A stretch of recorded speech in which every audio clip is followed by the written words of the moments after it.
la Comisión de Género del Ministerio de Relaciones Exteriores del Uruguay. Para participar del foro llegaron a Montevideo feministas de Argentina, Brasil, Sudáfrica, India, China, Nigeria, Etiopía y Fiji. Entre las visitas extranjeras que llegaron para participar del evento, se destaca la economista india Gita Sen, coordinadora general de la influyente red del Hemisferio Sur, la brasileña Sonia Correa, arquitecta, antropóloga e impulsora conjuntamente con Gita Sen, desde la propia concepción de la Agenda Global de Derechos Sexuales y Reproductivos, y la sudafricana Vivienne Taylor, actual presidenta del Comité Ministerial para la Revisión del Libro Blanco de Bienestar Social. Por parte de Uruguay participarán en el encuentro la senadora Constanza Moreira, Pablo Álvarez, coordinador de la Oficina de Planeamiento y Presupuesto, Pablo Ferreri, subsecretario del Ministerio de Economía, y Julio Bango, secretario nacional de Cuidados del Ministerio de Desarrollo Social. Muy buenos días, le damos ya la bienvenida a Sonia Correa, un gusto recibirla, a Nicole Videgain, bienvenidas a ambas, arquitecta, antropóloga, feminista, socióloga, feminista, uruguaya, residente en Brasil, en Chile, me contabas. Así que bueno, ya vamos a estar hablando de esas experiencias. ¿Por qué este encuentro en Montevideo que dice feministas de 4 continentes? ¿Y qué es ser feminista? ¿Sonia? Bueno, sobre el encuentro, creo que Nicole es la persona que debe responder, ¿no? Mejor que yo. ¿Qué es ser feminista? Bueno, yo pienso que la primera cosa a decir es que hay muchos feminismos, ¿no? El feminismo está lejos de ser homogéneo, ¿no? Hay distintas versiones del feminismo, de eso quizás podemos hablar después. Pero yo defino ser feminista como especialmente tener una mirada que reconoce que en el mundo, en el pasado y hoy día, en todas las sociedades, las relaciones sociales, económicas, familiares, culturales, están organizadas en torno a eso que llamamos órdenes de sexo-género, y que son desiguales, jerárquicas y excluyentes, ¿no? Excluyen a las mujeres, principalmente. Sobre todo en el caso de las mujeres es un tema de inequidad, de desigualdad adentro de esos órdenes, jerarquías, ¿no? Asimetrías, pero la exclusión tiene más a ver en general con la cuestión de las sexualidades, porque esos sistemas que llamamos pactos de procreativos, ¿no? Están centrados en un orden que es heterosexual, binario y centrado en la reproducción. Entonces todo que escapa a eso es marginalizado, es criminalizado, es excluido. Entonces por eso, yo creo que ser feminista es tener esos lentes para mirar cómo están organizadas las sociedades, como el Estado en el pasado y el día. Nicole, decía Sonia, bueno, Nicole, para describir en qué consiste este encuentro, a las 5 de la tarde en la Cancillería. Bueno, consiste en pensar el Uruguay a futuro, el Uruguay a 2030, y decir, bueno, ¿cuáles son los escollos del desarrollo hoy y cómo estamos construyendo ese futuro y cómo la igualdad y subvertir las relaciones de poder de género, raza, etnias, generaciones están en el centro de las políticas de desarrollo del país y no son una categoría aislada, residual, o hacemos algunas políticas para mitigar algunos problemas?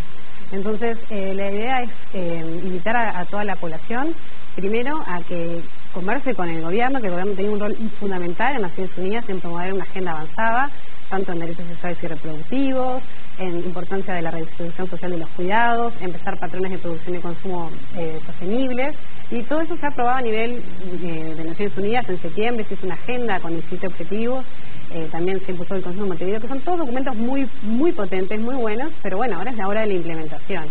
Del cómo hacerlo, del cómo hacerlo.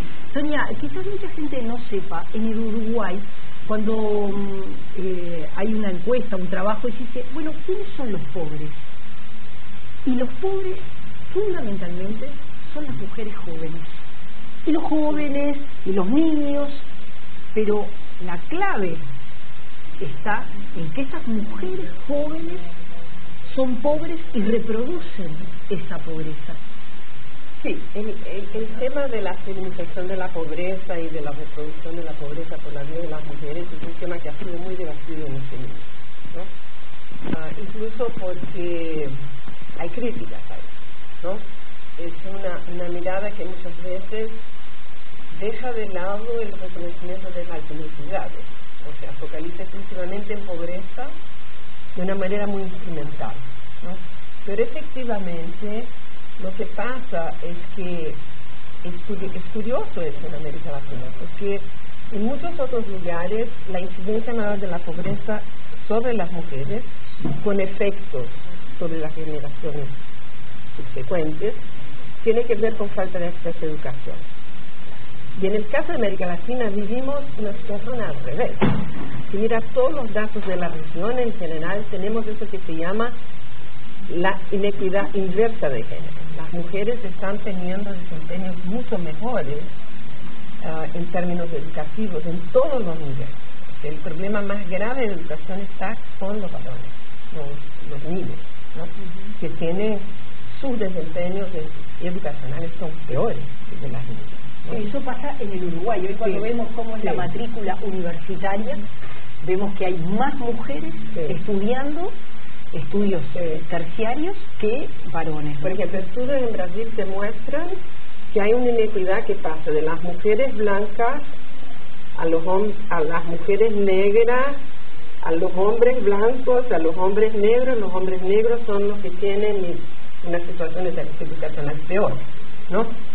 Entonces lo que es curioso en América Latina y paradojal, un problema, ¿cómo se explica que mujeres que tienen niveles educacionales en media mejores que los hombres estén en situación de pobreza mayor? Eso solo se puede explicar por el sistema sexo-género. O sea,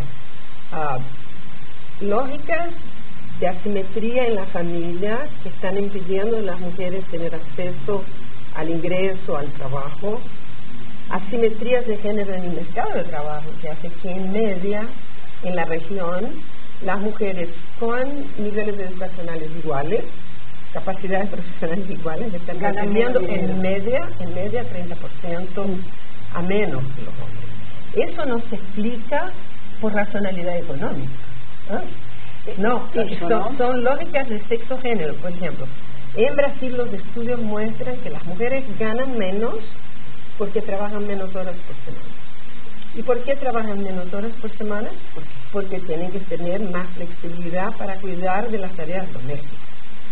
Y pasa eso porque los hombres no colaboran en las tareas domésticas ni el Estado les ofrece un sistema de cuidados que les permita estar a tiempo pleno en el mercado de trabajo y trabajar todas las horas que podrían trabajar, teniendo ingresos más altos. O sea, eso es cultural no en un sentido superficial, pero muy profundo. Son estructuras muy difíciles de cambiar. Nicole, en el final decías, tenemos documentos fuertes, muy potentes. ¿Se puede decir que los diagnósticos están hechos? El tema es cómo se llevan adelante, cómo se modifica estas realidades. Sí, América Latina en estos últimos 20 años ha avanzado muchísimo en términos de marcos jurídicos, en eliminar muchas leyes discriminatorias, no todas, pero hacia las mujeres y tratar de subvertir esas desigualdades, pero efectivamente la vida cotidiana de las mujeres no ha cambiado. Y lo de la Organización Social de los Cuidados es fundamental. Si no se trastoca esa división, muchas de las otras cosas no se van a lograr.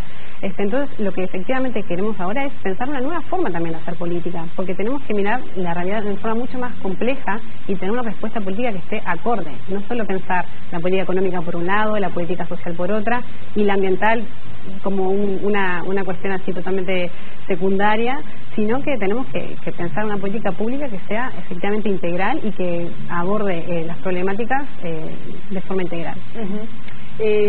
Decíamos, yo les decía a ustedes, se puede hablar fuera del aire, les decía, se puede hablar de una agenda común de temas para abordar, de preocupación para las mujeres, y tú me decías, hay realidades muy distintas, pero ¿puede haber una agenda común? Claro que puede haber una agenda de proposición, de superación, ¿no?, de las asimetrías, de inequidades que estamos debatiendo, pero creo que en este momento en América Latina, y acá estoy hablando mucho de mi país, y puedo quizás elaborar eso un poco más después. Hay que reconocer que ni todas las mujeres están adheridas a esta agenda de cambio, ¿no? Hay, por ejemplo, en muchos países, en mi país en este momento es como creo que es ejemplar, hay una reacción muy fuerte, conservadora, del restablecimiento del orden como era, y las mujeres son parte de esa fuerza, ¿no? Entonces lo que te quiero decir es que no podemos hacer como una fantasía de que todas las mujeres están en la misma sintonía con relación a eso, porque las mujeres, hay inequidades entre las mujeres, de clase, de raza, de ubicación en el territorio, y hay diferencias de visión en el mundo, ¿no? Y eso requiere de una labor que no es solo en el cambio de la legislación, pero es una labor de cambio cultural cotidiano, ¿no? De engajarse en conversaciones con la sociedad, en la esfera pública, y de abrir discusiones, incluso con esas mujeres que tienen una visión distinta. O sea, hay una pelea política ahí, ¿no? Exactamente. En el Uruguay está vigente la ley de interrupción voluntaria del embarazo. En América Latina ha avanzado. Nicole está viviendo en Chile. En Chile se está empezando a discutir el tema a partir de este gobierno de Michelle Bachelet. Sin embargo, en el Uruguay ha tenido algunas dificultades la instrumentación de la ley. Los médicos en algunos casos han planteado la objeción de conciencia. Eso le ha representado al Estado tener que tener una capacidad muy rápida para cumplir con la ley como corresponde, y a la vez no avasallar derechos como es el que tiene el derecho del médico de ser objetor de conciencia. ¿Qué ha pasado, se puede decir, qué ha pasado en el continente con este tipo de leyes que en otros países es ley de despenalización del aborto, en el caso de Uruguay es ley de interrupción voluntaria del embarazo? Mira, yo pienso que el tema de la autonomía reproductiva constituye en América Latina uno de los dos grandes paradojas de los procesos de democratización el secretario ejecutivo de la Comisión Interamericana de Derechos Humanos dice que la región tiene una paradoja estructural entre democracia cada vez más consolidada y una crisis prisional y carcelaria que es la peor de su historia, ¿no? Entonces el tema de la justicia criminal, del sistema carcelario. Yo diría que la segunda paradoja es que hemos cambiado legislaciones y no hemos avanzado en términos de asegurar a las mujeres derechos de autonomía reproductiva.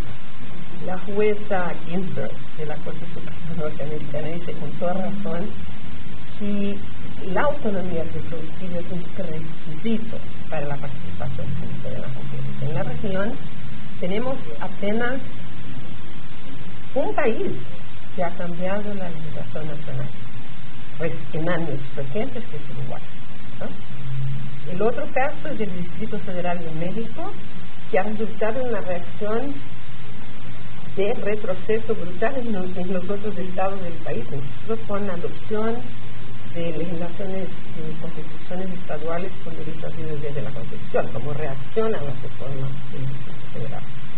Hubo un cambio en Colombia, no por el legislativo, pero por decisión de la Corte Constitucional, que amplió los derechos permitidos, y hay ahora el proceso en Chile. Pero eso es muy poco. Es muy poco. Claro. Es muy poco. Y hay lo más avanzado es la ley uruguaya, ¿verdad? Sí. Y hay retrocesos gravísimos, como en el caso de Brasil, donde se acaba de aprobar en comisión una ley que restringe la posibilidad del aborto en el caso de violación establecido por la ley de 1940. O sea, en Brasil estamos caminando hacia atrás. Eso para no mencionar que hay 4 países en la región donde el aborto es terminantemente prohibido. Incluso los casos de violación. Criminalización absoluta. Que es Chile, que está cambiando, pero hay Nicaragua, El Salvador y Honduras. Entonces, yo pienso que la contradicción entre autonomía reproductiva como un requisito de participación pública de las mujeres en la vida laboral, pero también en la política, en la sociedad, es una paradoja regional que tenemos de la cual tenemos que hablar mucho, ¿no? Y la ley uruguaya es una referencia para nosotros, y es lamentable que aún se pudiera predecir, cuando se mira el contexto, que las fuerzas conservadoras que están creciendo en la región en relación al tema, se podría predecir que iban a haber reacciones. Pero es lamentable las restricciones que se están imponiendo a la ley uruguaya en este periodo.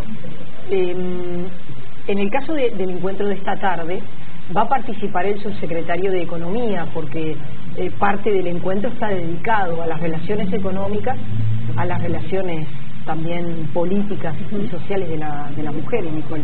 Sí, nos parece fundamental que esté el Ministerio de Economía, porque muchas veces dicen no hay recursos para, y estamos en el proceso de presupuesto, y creo que Uruguay, aunque ha avanzado mucho en la reforma tributaria, también vemos que es necesario ir por más, y necesitamos efectivamente aumentar la progresividad de los impuestos y eliminar los sesgos de género que también tienen los impuestos. Por ejemplo, el IVA. El IVA en realidad es algo que hay que seguir tratando de reducirlo, porque las mujeres que son las que están en situación de pobreza son las que más en realidad consumen bienes primarios. Entonces, por más que se han habido avances, es que es así, las familias pobres consumen todo aquí, dentro de sus países, y por otro lado, de hogar, la mayoría. Y por otro lado, digamos, lo que podemos decir que son los incentivos a las grandes empresas siguen estando, porque obviamente estamos en un momento de hay que reactivar la economía, pero en realidad lo que podemos ver es que tenemos que evitar una transferencia de recursos de la gente más privilegiada a la que menos tiene. Entonces ahí nosotros creemos que la importancia de seguir aumentando la progresividad de los impuestos es fundamental, impuestos directos a las multinacionales. Nos parece algo que sería muy importante para decir, bueno, que Uruguay está movilizando los máximos recursos disponibles para garantizar la igualdad de género. Y efectivamente, en un contexto de desaceleración económica, sabemos que es algo que hay que tomar en cuenta, pero en realidad estas son políticas a largo plazo que son fundamentales priorizar. Desde el punto de vista de la participación política, es bastante desigual la realidad en América Latina. Uno puede decir, bueno, la presidenta de Brasil es una mujer, la presidenta de Argentina es una mujer, aunque ahora va a cambiar, va a pasar a ser un hombre, pero bueno, es una mujer, en otros países también, pero sin embargo esto no ha representado muchos avances en la participación política de las mujeres. Claro, si tomamos en los últimos 20 años, sí. Sonia, sí, pero no exactamente o directamente por efecto de la presencia de las mujeres en la política, pero mucho más. Por ejemplo, distinto de Argentina, que tiene una ley de cuotas, lo que ha efectivamente ampliado la presencia de las mujeres en el sistema político. Las tasas de participación en Uruguay y en Brasil son muy bajas, ¿no? Entonces, los cambios que han habido son menos por efecto de la presencia de las mujeres en el puesto de la política, de que por los cambios de la sociedad, las peleas, estamos en la calle haciendo demandas, reivindicando. Las mujeres brasileñas están en la calle en este momento por esta propuesta legislativa de que hablé ahora, una rebelión femenina. Entonces, eso ha producido cambios. Después, como el feminismo, como se dicho antes, no está pegado, ¿no?, a un cuerpo de mujer. El hecho de tener una mujer en el poder no significa para nada que eso va a implicar una visión del mundo que interroga y contexta el orden sexo-género como está, ¿no? Y después las mujeres en el poder se ven presas sobre lógicas de gobernabilidad que muchas veces incluso las limitan en la posibilidad de poder incluso implementar cosas que quizás les gustaría implementar. Y hemos tenido jefas de Estado muy conservadoras, ¿no? Y tenemos candidatas a jefas de Estado muy conservadoras. Por ejemplo, imagine usted si gana Marine Le Pen en las elecciones de Francia. para todos los inmigrantes va a ser un retroceso para la gente de las mujeres, para la gente de los migrantes, Cristina Lagarde está en el FMI, Angela Merkel está en Alemania, y efectivamente no hay que hacer muchas fantasías con respecto al tema de las mujeres. Gracias por haber venido, y bueno, hoy el encuentro será a las 5 de la tarde en el Ministerio de Relaciones Exteriores. Gracias por haber estado. Un pasaje de la entrevista estará en el portal TN.